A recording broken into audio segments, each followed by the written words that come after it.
Welcome to Celebrate a Sister podcast. I'm your host, Emma Walkinshaw. I'm a transformational coach. I'm also the founder of Embody Me program and the creator of 21 Minutes of Morning Magic. You may also find me on the yoga mat leading yoga sessions and also running retreats here in Australia and internationally.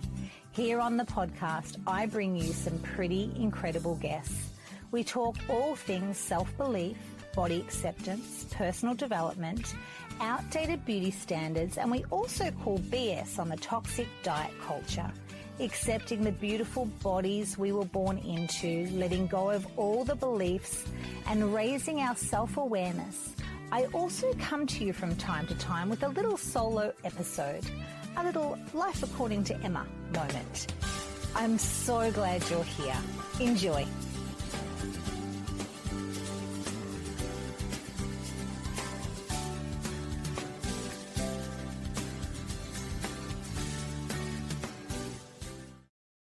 A big warm welcome to this week's episode of Celebrate a Sister. Today I have got the gorgeous Sammi Jaeger.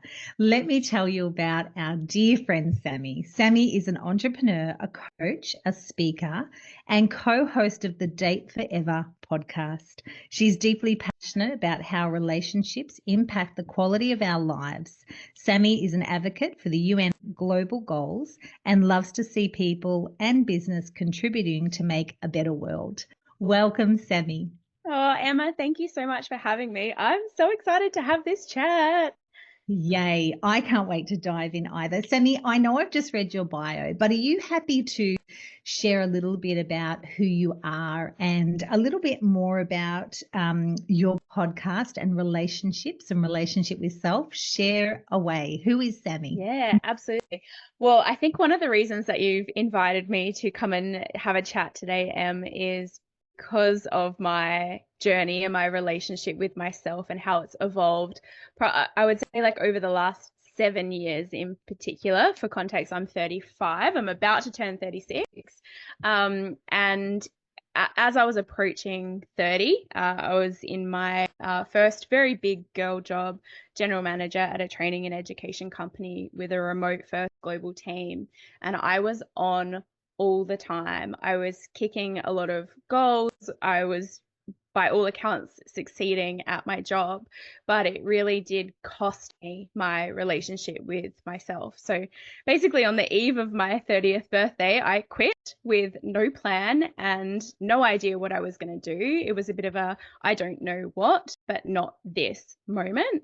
And I've really gone about rebuilding my relationship with myself and my life from there on, which has gone on to create what I call the Fueled Up Life and the beautiful podcast that I now host with my husband, Nathan, Date Forever. We chat with couples and experts about the tips, tools, tricks, and things that they've found to keep their relationship with themselves and their chosen person fueled up. So that's the punchy how I happen to be here with you, Em. Brilliant. And what a beautiful, I have listened to the podcast. What a beautiful, purposeful podcast. And I do, speaking from my perspective, I do believe relationship with self is first and foremost the most important relationship. So you can then be in a harmonious relationship. Would you agree with that? Yeah. One of my mantras is my relationship with myself. That's the tone for every other relationship that I have, including my beautiful husband. Yeah, so I absolutely believe that it starts with me. That's all I really have the agency to control, my own thoughts, feelings, actions, choosing to respond rather than react. Like, it all starts with me. And I know that when I'm running on empty, like, I'm not the best version of me at all. And I can't show up for my work, my clients, my husband, my friends, my family, the world when I'm not fueled up. So I want you to talk a little bit about your beautiful methodology, the Fueled Up Life, and how you created this. And I don't, am I allowed to, I'm going to say it, I know that there is a book coming, which is very, Yes. very exciting. So, can you talk about your methodology of a fueled up life and also how that plays out exactly in your relationship with self and relationship with your body? Yeah. I'm going to use like a yoga analogy for you, Em, because I know that's your background and a lot of your listeners are yogis too. Um, but one of the things that I really realize is that, when you go into that beautiful Savasana state and you can do a really strong, like from the tip of my head to the tip of my toes and do that full scan moment by moment, body part by body part, to really tune in and feel what is going on, what's feeling good, where's there some tension, what's not working, what needs some love, what needs some attention, and what's actually really good already. And that's kind of where the Fueled Up Life methodology sort of came about. Is I didn't have a diagnostic tool or a method or a framework to really check in with the different areas of my life at any given moment. So I got to unpacking what are the kind of core areas of my life. And some of this happened after I quit my job and had no plan. And I really started to think about, well, if I'm going to wipe the slate clean and build from scratch, what do I want? What do I need? What is missing? So I came up with these 8 different tanks, or what I now call tanks, that need fuel. So the first one is my relationship with myself. Number 2, romantic relationship. Number 3, relationships and network. Number 4, humming household. Number 5, career and business. Number 6, wealth and lifestyle. Number 7, the world. And number 8, the future. And what I really surmised is that if I leave my eye off of one of these tanks for too long and it starts to hit empty, it immediately starts to impact another tank and another tank and another tank. And I know that when I let 2, 3, 4 of these start to approach empty, it is impossible for me to function as my function, let alone as my best self. Yeah. So that diagnostic is something that I do really regularly, and I ask myself which tank needs fuel. Because I know that if I don't ever think about the future and I don't ever take care of future Sammi, like I'm not just going to arrive there and it's like waiting beautifully for me. Like, no, my Sammi today is creating that future Sammi. So, and the same, like if I keep my eye off of my marriage, my romantic relationship, that is going to deplete. I need to add fuel into that with conscious intent. Yeah. Yeah. Oh, I love that. Is any one of the, I love the future because everything feeds into that future, Mm, whether we think of finances, popping, being really financially conscious, like you say, your marriage and yourself, even when we think about our body and our movement and our nutrition and even how we nourish our mind, that's all towards future Sammi. mm. Is there any, out of all of the 8 tanks, is there any one tank that you believe is more important or that is a foundation for the others? Yeah, we already touched on it. It's like my relationship with myself. Like if I let that self tank go and it's getting low, I mean, a lot of that is about like self awareness, self compassion, self appreciation, um, and my self esteem and my self worth, all of those lovely self things. But if I let that tank go, I know things start to be catastrophized that are not catastrophes. Like, if my self tank is running low and I drop my keys or I forget something because I've walked out of the house, or I'm walking my dog and I realize that I've run out of poo bags, like the level of problem that is all of a sudden infinitely higher when my self tank is low. When my self tank is full, like I'm resourceful, I'm easygoing, water off a duck's back. But when I'm low and empty and I haven't poured into myself, like those things just grind my gears. And I know that my reactions to things are not calibrated, and I'm not my best self. Mm. So, yeah, although I think all 8 have their importance, I think it very much starts with my relationship with myself. Mhm. And hopefully that resonates with you too, Em, that you Yes. can't, like that catchphrase, you can't pour from an empty cup. Like I can't go anywhere without a full tank. Yeah. Sammi, I love that example you just gave then. So for our listeners, I completely resonate what you just said then.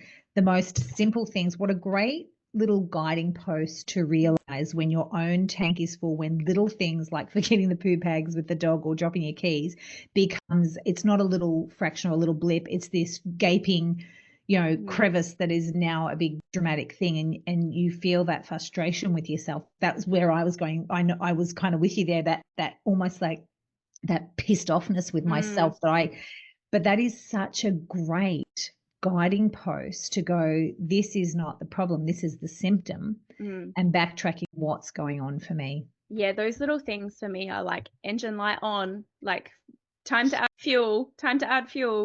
And it's everything, right? Like if I spit toothpaste on my outfit, like now I have to go change, and that's a whole big thing. Or I can't find something, or my Spotify just goes rogue, or like all those little things that normally, if my tank is full, don't bother me. I can let it go.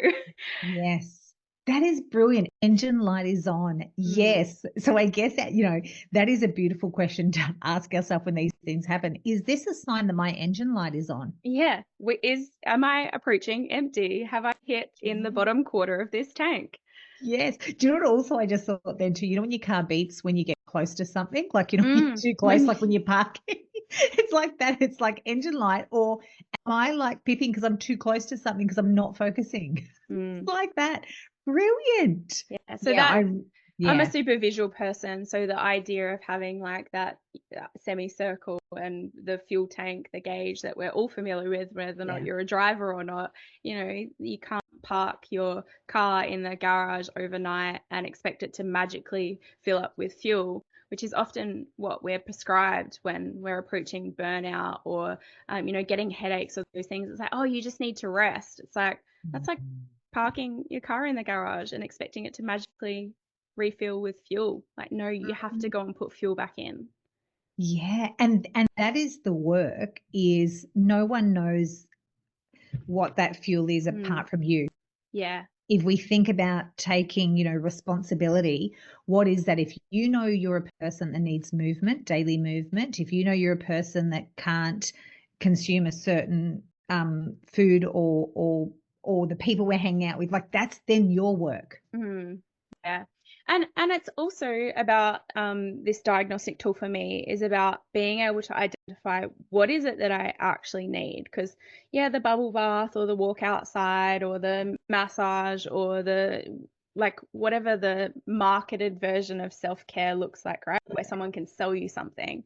Yeah, it might be one of those things to top up my self tank, but maybe the fuel that I need is to sit down for an hour with my laptop and my beautiful Google sheet and work out my budget for this month or this year. Like maybe that's actually the fuel that I need. Or maybe it's being like really proactive with my relationship and my network. And the fuel that I need is to connect with a like-minded person who's gone through what I'm going through or done what it is that I want to achieve. And maybe the fuel is reaching out and making that social connection.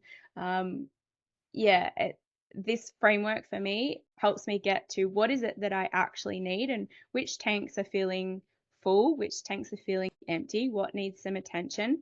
And it also helps me put into perspective that not everything is fucked. Often it's actually only one or two areas that are hurting. It's not everything. And I can, get a little bit of space and distance, get in the helicopter, look at it a little bit more objectively and go, hey, actually, I'm doing all right.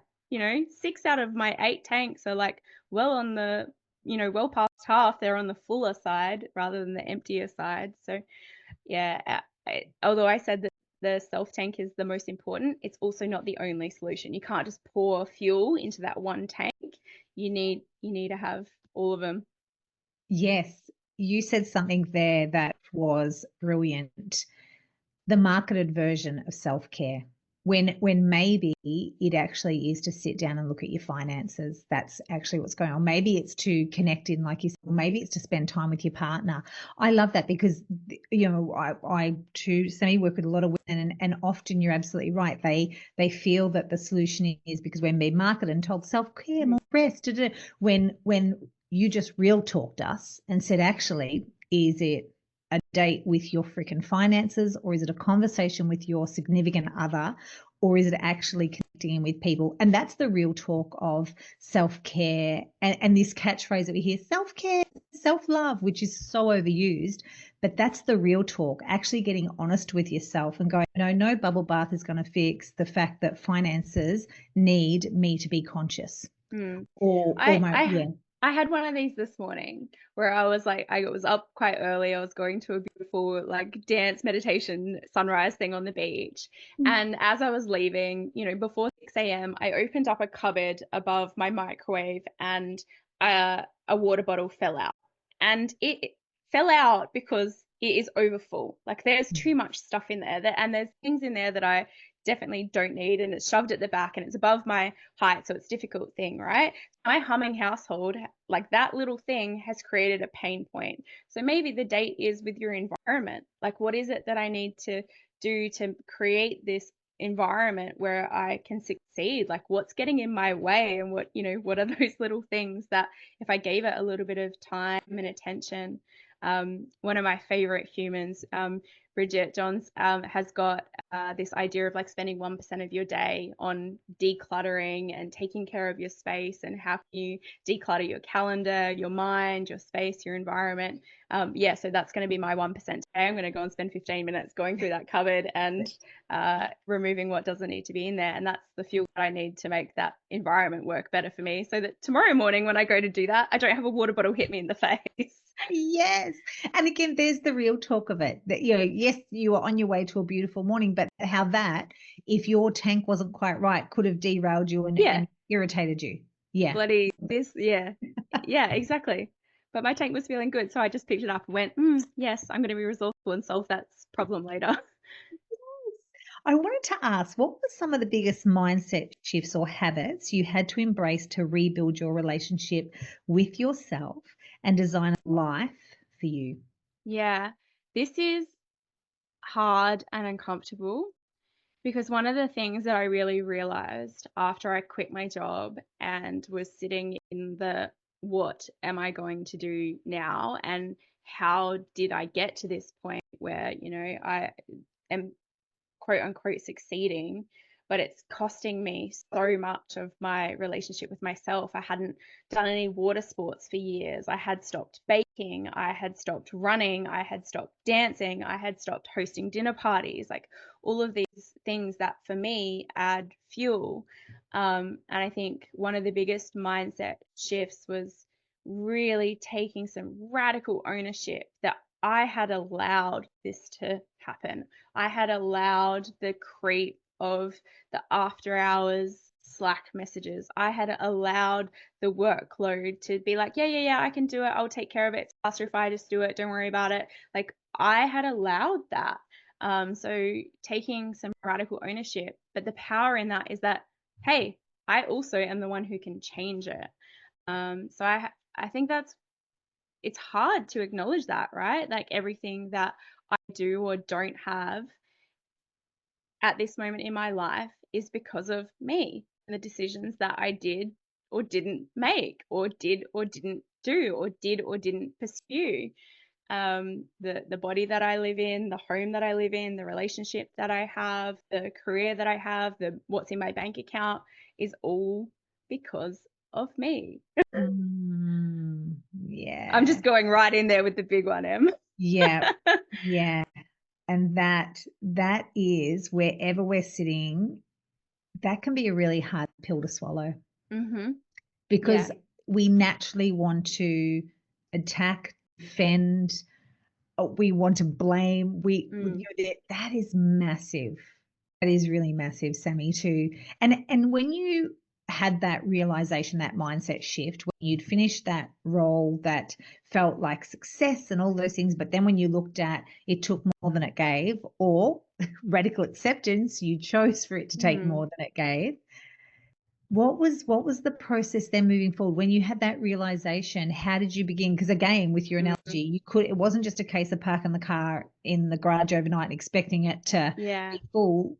Is it like a rebuilding of it thoughts? it was rough, like, and honestly, I quit my job. I think it was about January, and then mid-year I went on a beautiful trip to Europe, and then I went home via Indonesia, and I sort of like had taken this time off, but I hadn't actually done any work, that work that we were talking about before, the Mm. introspection, the review. So I wasn't ready to return to my life. I was like, oh my God, I've had all this time off. I don't know what I'm going to do when I get home. What the fuck am I doing? And I really did feel like I like kind of crammed this like, oh my God, I should have it all figured out into this like last little bit of my trip before returning home. But what I really started with, which was uncomfortable, was I made a really long list of all of the things that bring me joy and bring me happiness. And what I now say, add fuel to the tank. I didn't have that language at the time. And I looked at that list and I realized just how rarely I was doing those things. Even just basic things like I love cafe culture in Australia. I think we've got some of the best like baristas. I went to Italy and I was like, oh, birthplace of coffee, thanks, but Australia has perfected it. But I hadn't been to a new cafe in a really long time. I wasn't swimming in the ocean as regularly as I really wanted. And one of the, one of the big decisions that I made was that I've moved close to the ocean now because I kind of took that time to figure out that that makes me really happy, like really soul filling. And I would love to say that I was like, yes, I've got this list of 100 things and I started doing them every day. Like, no, I didn't. It took me a while to grieve the situation that I had created, the loss of the job, the loss of the identity. Like I had so deeply attached my sense of self to that job and that role and those outcomes and that community and that service. And then all of that was gone and I was left with myself and I didn't know who that was and I didn't know how to rebuild her. Like I really was so confronted by what I had created. But yeah, I started small. I started looking at that list and integrating those things bit by bit. And like we kind of already talked about, like I had no fuel in my self tank. So tackling all those other 7 was near on impossible. Like it was so hard to think about my career or business or my wealth or what I wanted my life to look like when I didn't even know who I was. So I started with that, started reconnecting with some old friends and not that I'd let them go completely from my life, but I pulled them closer. One of the things that I did was I kind of figured out like I probably don't want to go back and get a job right now. I don't know that that's going to be great for me. So I figured out, okay, well, if I'm going to freelance and build a business, like who do I need to get around to make that a reality? And that's how you and I met, right? We joined the same community. So there was all of those kind of pieces that really then helped me rebuild my relationship with myself that then gave me the launch pad for everything else. But it was months. It was months and months and months. And I had a very strange, like chance interaction with someone who was a psychologist. And she specialized in workplace post-traumatic stress disorder. And she was telling me about what she does. And I was like, oh my God, I think that's what I have. I think I have some of these things that I'd sort of tried to just move forward from without really, like we said, doing the work. So yeah, I did a lot of reading. I did a lot of journaling. I did a lot of walking. I did a lot of dancing. I did a lot of cooking, like things that really nourish my soul, which really started to help me not just bring me back to myself, but who do I want to be? Yeah. Yeah. And that is actually a choice we have. Who do I want to be? It's not easy, clearly. It's not the easy path because in some ways it may have been easy for you to stay unconscious. I mean, we'd probably be scraping you up off the floor right now. Goodness knows what would have happened to you physically, emotionally. But often people just get in that and honestly think that they don't have any choice to get out. And unless, I love the saying, it's either the pebble, the rock, or the boulder. And it's usually a health thing that hits us, isn't it? Or we arrive, like you're saying, going, who am I? How have I arrived here? It's harder to do the work. Yeah, gosh, that's such a good saying. I love that. The pebble, the rock, or the boulder. Make your Yeah. choice, right? Which one do you Yes. want? Do you want Which to? one do you want? Yeah. Yeah, Are you listening? yeah. So as an entrepreneur, a coach and a facilitator, how do you balance helping others while maintaining a positive relationship with yourself? Because I would Mm, imagine it's easy to flick back into in service of everyone else. And from what I've heard is perhaps that was almost what happened when you yeah. left that job, because it was in service of everybody else. So how do you still provide as an entrepreneur, a coach, and still take care of you? Yeah. So I think there's two things here. One of them we kind of talked a little bit about already with the what was one of my biggest mindset shifts that I had to bridge the gap in. And I would say it's like the self permission to quote unquote be selfish. And I think that that is actually quite difficult to do. Um, it's I don't think simple, not easy. Give yourself permission. But if I want to do or achieve or experience anything in this life, I actually need to feel worthy of those Mm. things. I need to feel worthy of having a hot, sexy body. I need to feel worthy of, hey, look at this. It's Wednesday afternoon and I'm at the beach because I designed my life that way and I'm not in a cubicle office. Like, I need to feel worthy of that. Those deep, intimate, uplifting relationships. Like, if I don't believe that I'm worthy of those things, it's going to be an uphill battle to create it.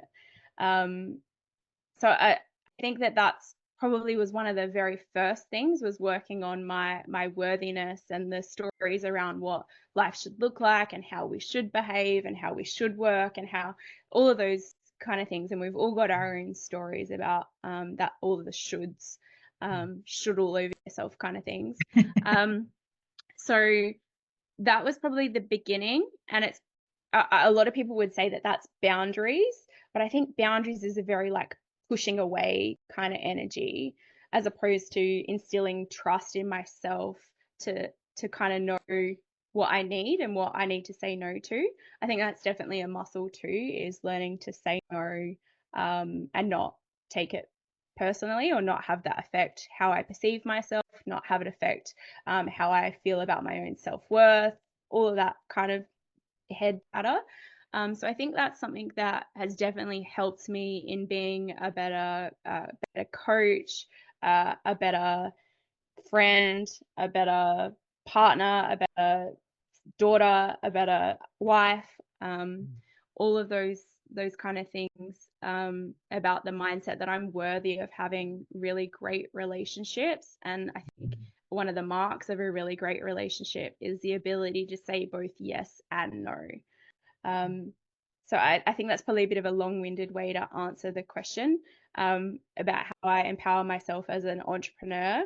One of the actual like practical, tactical things that you can take and run with, if this is your style.